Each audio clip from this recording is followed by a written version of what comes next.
ವೃಂದಾ ಬಾಯಿ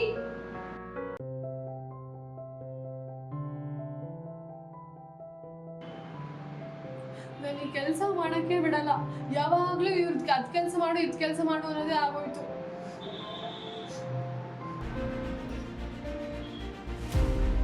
ಏ ವೃಂದಾ ಬಾಯಿ,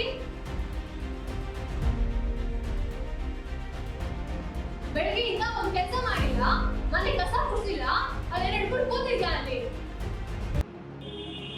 ಏನ್ ನಿನ್ ಗೋಳು? ದಿನ ಇದೇ ಆಗೋಯ್ತು. ನಿಮ್ಮಿಂದ ನಿಮ್ ಮನೆಗೆ ನೆಮ್ಮದಿನೇ ಇಲ್ಲ. ಸರಿ ನನ್ ಕೆಲಸ ಮಾಡಕ್ಕೂ ಬಿಡ್ತಾ ಇಲ್ಲ. ನಾಳೆ ದಿವಸ ನಾನು ಆಫೀಸ್ ಬಿಡೋ ಪರಿಸ್ಥಿತಿ ಬಂದಿದೆ. ನಾನು ಈ ಮನೆಗೆ ಬಂದಾಗಿಂದ ನನಗೆ ನೆಮ್ಮದಿನೇ ಇಲ್ಲ. ಎಲ್ಲ ನಿಮ್ ಕಾಟನೇ ಆಗೋಯ್ತು. ಛೇ, ನನ್ ಜೀವ ನಿಮ್ ಜೊತೆನೆ ಬರ್ಬೇಕಾಗ್ತಿತ್ತು ಕಣ್ರಿ.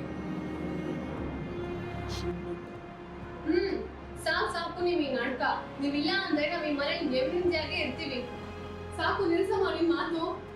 ನಾನು ನನ್ನ ಮಗನಿಗೋಸ್ಕರ ಇನ್ನೂ ಬದುಕಿರೋದು.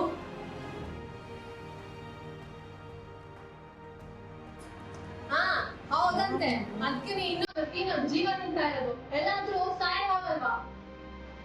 ಸರಿ ಬಿಡಮ್ಮ, ಆಯ್ತು. ಎಲ್ಲ ನೀವೇ ನೋಡ್ಕೋ. ನಾನೆಲ್ಲ ಹೋಗಿ ಮೂಲ ಆಶ್ರಮಕ್ಕೆ ಸೇರ್ಕೊಂತೀನಿ. ಮತ್ತೆ ಎಲ್ಲಿಗೆ ಹೋಗ್ತೀರಾ? ನಮ್ ಜೊತೆನೇ ಇರಿ. ಎಲ್ಗೂ ಒಟ್ಟಾಗಿ ಸಂತೋಷವಾಗಿರೋಣ. ಮತ್ತೆ ಇನ್ನೊಂದು ಕ್ಷಮಿಸ್ತೀನಿ.